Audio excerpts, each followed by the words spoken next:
নমস্কার বন্ধুরা, আমি প্রীতি গো লাইফস্টাইলে সবাইকে ওয়েলকাম জানাচ্ছি। সকাল 6টা বাজে, মান্টোর টিফিন রেডি করছি। মান্টো ওখানে রেডি হচ্ছে স্কুল যাবে জন্য। আমি ওখানে মান্টোর টিফিন রেডি করে দিচ্ছি, ও নিয়ে যাবে।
এদিকে মান্টু স্কুলে চলে গেছে।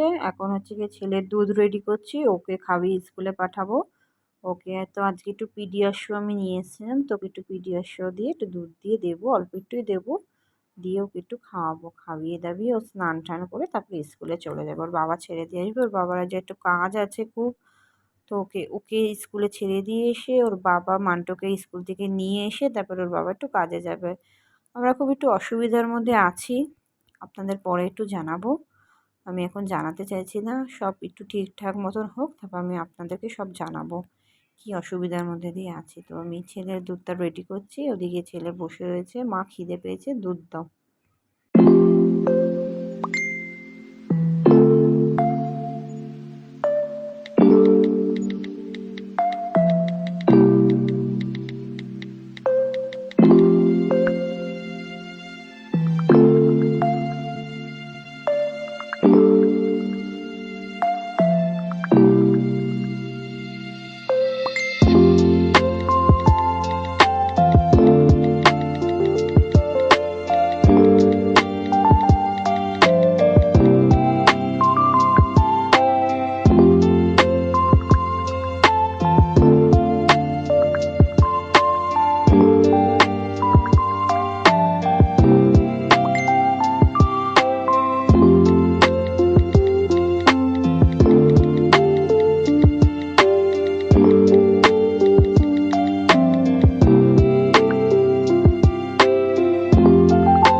বাবার আজকে কাজ ছিল জন্য তো আনতে যায়নি, তো আজকে আমি আনতে গেছিলাম, তো খুব আনন্দ পেয়েছে যেহেতু আমি আনতে যাই না, তো আমি আজকে আনতে গেছিলাম, খুব আনন্দ পেয়েছে। মা তুমি এসছো এরকম বলছে। তো ওকে আমি এনে টেনে, ওর তো স্নান হয়ে গেছে, গিয়ে এবার শুধু ভাত টাত খাওয়াবো, খাইয়ে দিলে ও ঘুমিয়ে পড়বে। আজকে উঠেছে ও তাড়াতাড়ি, একটু সকাল সকালই উঠে গেছে। তো আজকের মতন আমি এইটুখানি ব্লগটা করলাম, বেশি এগালাম না। আমার যদি ব্লগ খুব ভালো লেগে থাকে আমাকে কমেন্টসে জানাবেন কেমন লেগেছে, শেয়ার করে দেবেন আর একটা লাইক করে দেবেন। আর হচ্ছে পেজটা সাবস্ক্রাইব, সেটা ইউটিউব থেকে যারা দেখছেন তারা সাবস্ক্রাইব করে দেবেন, আর যারা ফেসবুক থেকে দেখছেন তারা পেজটাকে ফলো করে দেবেন, তাহলে পরের ভিডিওটা আপনাদের পেতে সুবিধা হয়ে যাবে। আজকে এইটুখানি থাকুক, তো আসছি আমি, টাটা।